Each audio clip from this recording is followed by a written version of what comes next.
Pocharam join అయిన సందర్భంగా అక్కడ పెద్ద గొడవ అయితే అయిందట. పోచారం ఇంట్లోకి బీఆర్ఎస్ లీడర్లు చొరబడ్డారట. ఎవరు అనేది ఒకసారి చూద్దాం. ఇక్కడ చూడొచ్చు మనం. పోచారం ఇంట్లోకి బాల్క సుమన్ సహా చాలా మంది చొరబడికే ప్రయత్నించారట.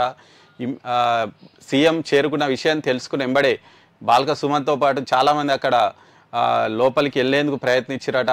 దీంతో పోలీసులు వాళ్ళను అడ్డుకున్నారట.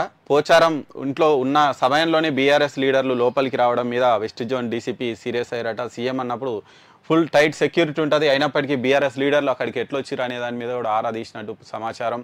మొత్తంగా అయితే బాల్క సుమన్ సహా చాలామంది అయితే పోచారం ఇంట్లోకి వెళ్ళే ప్రయత్నం అయితే చేసిరట. ఇంకా మీరు ఎవరు వెళ్ళినా ఎవరు వెళ్ళకున్నా వాళ్ళు ఇష్టం ఉంటే ఉంటారు, లేకుంటే లేదు. ఎందుకంటే గతంలో మీ పార్టీ వాళ్ళు చాలామందిని అట్లే జాయిన్ చేసుకున్నారు, వాళ్ళు వ్యతిరేకించినా చేసుకున్నారు, ఆ పార్టీ వాళ్ళు ఎట్లా చేసుకున్నారు. కాబట్టి మీకు నైతిక హక్కు అనేది లేకుండా పోయింది బీఆర్ఎస్ వాళ్ళకు.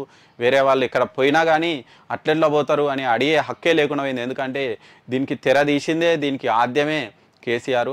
మొత్తం పార్టీలే లేకుండా చేయాలని అనుకున్నాడు. ఇప్పుడు ఆయన పార్టీ లేకుండా పోతుంది. చూడాలి మరి ఉన్న వాళ్ళలో ఎంతమంది ఉంటారు ఏంటి అనేది చూడాలి. రేపు ఒకవేళ రైతు రుణమాఫీ కనుక సక్సెస్ అయితే ఖచ్చితంగా గ్రౌండ్లో బీఆర్ఎస్కి ఎవరైతే బలం అనుకున్నారో రైతులు వాళ్ళు ఖచ్చితంగా కాంగ్రెస్కు దగ్గరయ్యే పరిస్థితి ఉంది. కాబట్టి ఓటు బ్యాంకు కూడా చాలా వరకు చెల్లాచెదురయ్యే అవకాశం ఉంది.